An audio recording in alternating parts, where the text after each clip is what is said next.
Jueves de esta segunda semana de nuestra preparación para nuestra fiesta de Pascua.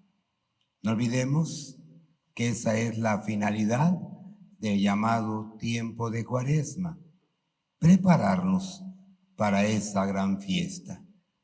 Una experiencia que también nos invita a valorar nuestra vida en la fe, cómo hemos llevado ese compromiso de también nuestra propia Pascua dada en nuestro bautismo, en la que nosotros igual vivimos un misterio de muerte, porque cuando somos bautizados morimos al pecado para renacer con una vida que se nos comparte y es la vida de Cristo.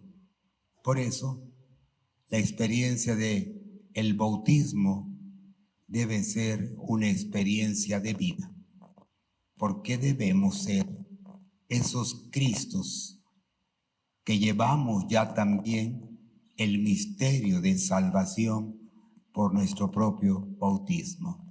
Por eso, la Cuaresma nos invita a reflexionar, a valorar nuestra vida y con la invitación a la conversión que quede claro, para ser Cristos en este mundo. 2 semanas que han sido claras en los compromisos. La primera semana parecía que la exhortación de ser santos iba guiando toda la semana y nos invitó a valorar nuestra condición de hijos. Dios que nos comparte su vida y que por eso somos santos. Y esta semana, el lunes, la lectura del Evangelio nos presentó otra petición: sean misericordiosos. Y se une muy bien a la petición de ser santos, porque si recibimos la vida de Cristo, entonces el actuar debe ser como el de Cristo. Y por eso la petición: sean misericordiosos, como el Padre es misericordioso. Porque ese es el actuar que conviene a la vida de Cristo en nosotros. Y esta semana, las lecturas nos han llevado de la mano entonces para valorar y reflexionar sobre ese misterio de misericordia que debemos vivir. Y la lectura de hoy, con la primera lectura y el Evangelio, nos hace pensar en ese aspecto. Nos dijo la primera lectura: maldito el hombre que confía en el hombre, bendito el hombre que confía en Dios. Y escuchábamos en el Evangelio la imagen de una parábola que nos presentó a 2 personajes. Uno, que la tradición ha llamado Epulón, no porque sea un hombre de persona, sino por la vida y el actuar de este hombre rico, que banqueteaba, vestía bien y no se interesaba en los demás. Y por otro lado, a la puerta de su casa, un mendigo de nombre Lázaro, un mendigo que ansiaba llenarse de las migajas que caían de esa mesa. La parábola no tiene el interés de presentarnos cómo puede ser la vida del mundo futuro, como si eso fuera el cielo y el infierno del cual a veces predicamos y que también decimos va a ser nuestro destino después de la muerte en esta vida. Es una imagen exhortativa y sobre todo insiste en la conversión, en hacer caso al resucitado y que el anhelo de la vida con Él sea el que mantenga la lucha por actuar y vivir como Él nos pide. ¿Cómo nos presentó la lectura a los personajes? Nos habla de Pulón. No dice si era un hombre malo, bueno, simplemente dice, era un rico que banqueteaba, se preocupaba por vestir bien, por comer bien, y en su mundo de bienestar y riqueza no había otro protagonista que él. Insisto, no dice el relato que era un hombre malo, que robaba. Era un hombre bueno, tal vez a los que podemos llamar hoy un hombre bueno. Tal vez había trabajado, tal vez había logrado con su trabajo esa riqueza. Y eso era su mundo. Lo que a él le dio vida, lo que a él le dio, según su parecer, felicidad. Y en su mundo no hay más que él. Del otro lado está un mendigo, Lázaro, al que Dios socorre. Una imagen de un hombre pobre. No dice que esté pidiendo de comer, ni que muchas veces, ni que le esté reclamando al rico su conducta. Solamente dice, ansía llenarse de esa mesa, de lo que caía de esa mesa. Pero nada más. Es el hombre que sufre, abandonado de la sociedad, que no parece tener importancia para nadie, y como mucha gente que en su sufrimiento y su necesidad se siente tan sola y abandonada. ¿Cuántas veces así viven su dolor y miseria? En silencio, soportando el peso del dolor de su propia vida. Ese era Lázaro. Los dos mueren. El relato nos presenta una situación de un lugar donde los hombres y mujeres se encontraban después de la muerte, una imagen propia del pensamiento judío, del llamado Sheol, que era un lugar donde después de la muerte iban las almas de todos, hombres y mujeres.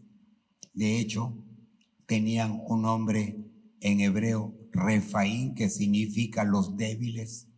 Así llamaban, según algunas enseñanzas, a las almas de los muertos.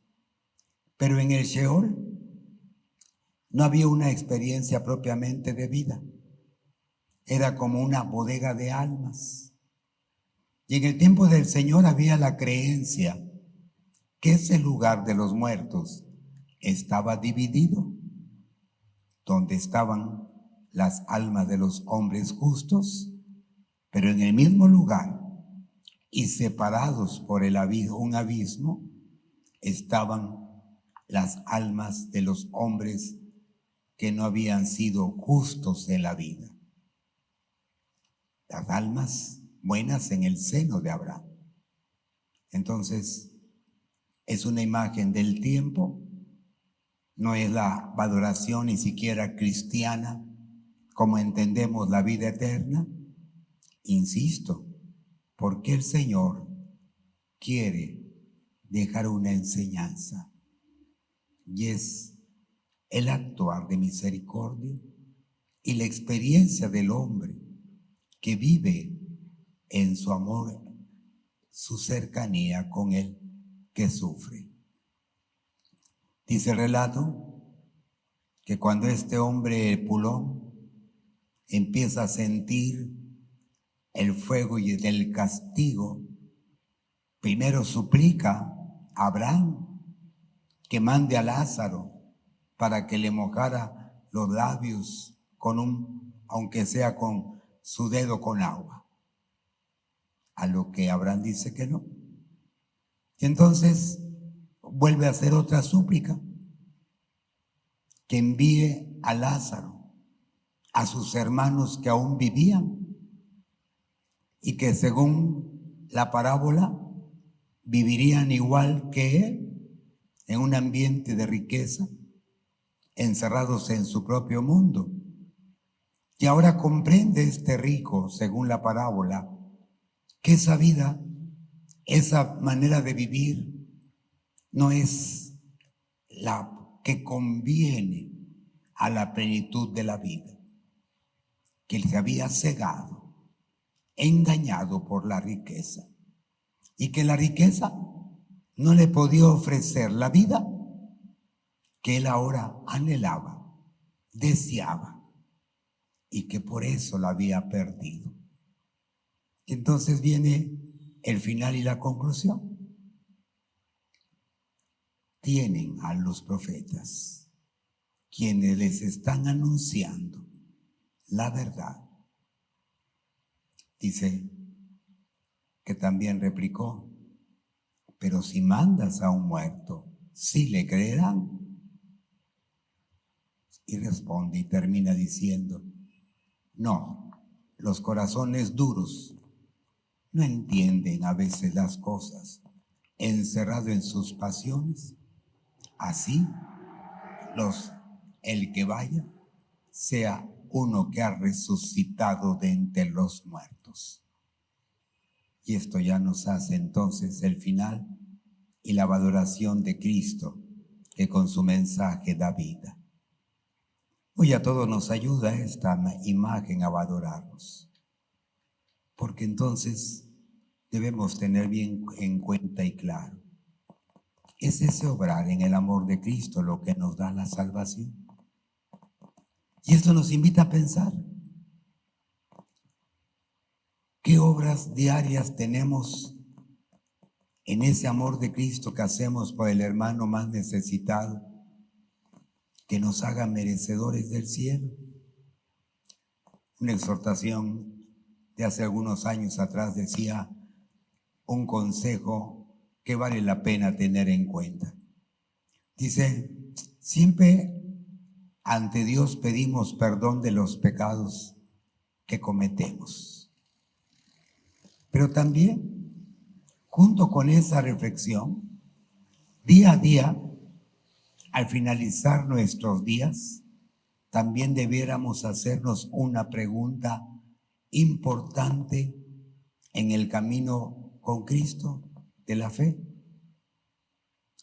¿Y cuántas obras de amor por Cristo al finalizar cada día puedo decir que he hecho y que han hecho de este día un día digno de la vida de Cristo?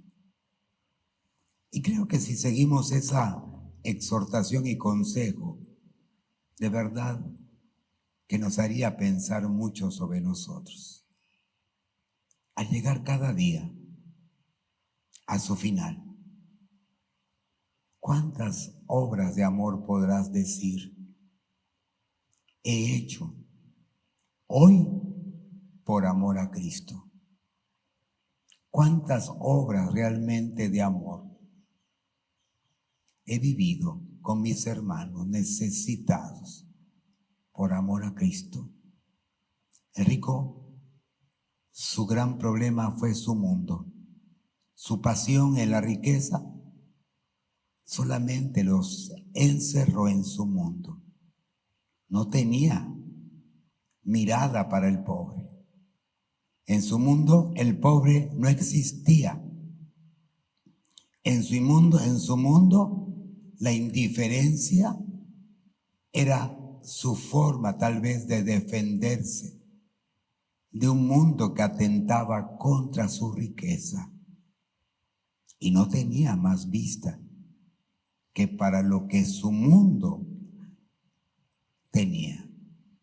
Y nunca se fijó del pobre que estaba en su puerta, sufriendo, padeciendo, y que ansiaba llenarse, aunque sea con las migajas que caían de su mesa, en la cual banqueteaba.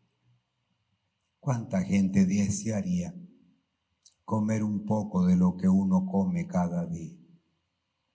¿Cuánta gente desearía comer de la comida que tiramos cada día? ¿Cuánta gente desearía alimentar a sus hijos con un poquito de la comida que tiramos todos los días? ¿Cuánta gente desearía tener aunque sea una camisa de las muchas que tenemos a veces atesorando en nuestro mundo de placer? ¿Cuánta gente desearía un poquito de compasión de nuestras mesas y corazones y nuestras miradas? No tienen en su mundo más que la indiferencia ante el dolor y el sufrimiento. Y por eso hoy el Señor entonces nos diría: ¿cuántas obras día a día haces por amor a mí? ¿Y cuántas obras te darán al final tu vida conmigo?